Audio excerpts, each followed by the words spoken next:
एक चालाक भेड़िए की कहानी। एक बार की बात है, एक बहुत ही समझदार और होशियार भेड़िया जंगल से गुजर रहा था।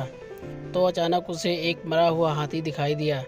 भेड़िए ने अपने पंजे से उसकी चमड़ी काटने की बहुत कोशिश की, परंतु चमड़ी बहुत ठोस होने के कारण उसे काटना या उधेड़ना उसकी शक्ति के बाहर की बात थी। अचानक एक बब्बर शेर वहां आ गया। तभी भेड़िया शेर से बोला, महाराज, मेरे मालिक, मैं तो सिर्फ आपके लिए ही इसकी रखवाली कर रहा था कि कब आप यहाँ आएँ और मैं आपको यह भेंट दे सकूं। कृपया आप इसे मेरी तरफ से स्वीकार करें।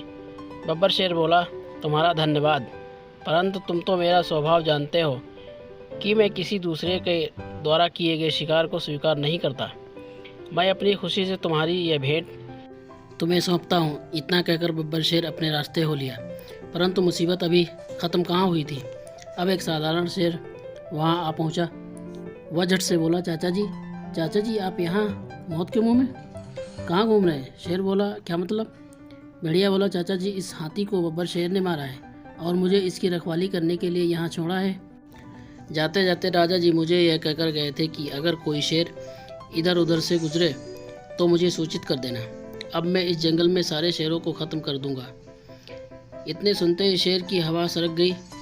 उसने कहा, मेरे प्यारे भतीजे, अब तो तुम ही मुझे बचा सकते हो। अगर मेरे बारे में तुम राजा जी को सूचित नहीं करोगे तो मैं बच जाऊंगा। अच्छा तो मैं खिसकता हूँ। ये कहते हुए शेर रफू चक्कर हो गया। उसके जाने भर की देर थी कि एक चीता वहाँ आन पड़ा।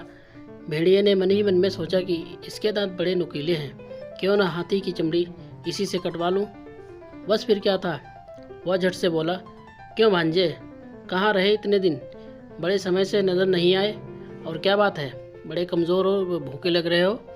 देखो, ये जो हाथी है इसे बब्बर शेर ने मारा है और मुझे इसका रखवाली करने के लिए कहा गया है। लेकिन यदि तुम इस हाथी का स्वादिष्ट मांस खाना चाहते हो तो जल्दी से इसमें से चीर कर खा जाओ, परंतु जल्दी करना, कहीं राजा जी ना आ जाएं। फिर चीता बोला, नहीं मामा जी, मुझे लगता है यह मेरी सेहत के लिए ठीक नहीं है। परंतु भेड़िए ने फिर एक चाल चली और चीते से बोला, सुनो भांजे, हौसला रखो और खाना शुरू करो। जैसे ही बब्बर शेर मुझे दूर से दिखाई देगा मैं तुम्हें उसके आने की खबर दे दूंगा। वह झट से भाग जाना। बस फिर क्या था, चीता भेड़िए के झांसे में आ गया और हाथी के पास पहुंचा। उसने जैसे ही हाथी की चमड़ी को उधेड़ा, भेड़िया चिल्लाने लगा, भांजे फूट लो, शेर आ रहा है। झट से चीता तो 9-2-11 हो गया। इस तरह भेड़िए ने लंबे समय के लिए अपने भोजन का प्रबंध कर लिया। अक्लमंदी से मुश्किल काम भी आसान किया जा सकता है। तो दोस्तों, आप लोग कमेंट बॉक्स में जाकर ज़रूर बताएं आपको ये स्टोरी कैसी लगी, और हमारे फेसबुक पेज को फॉलो कर लें और हमारी इस स्टोरी को शेयर करें। और पेज को फॉलो ज़रूर कर लें ताकि हमारी आने वाली अगली स्टोरी आप तक आसानी से पहुंच सके।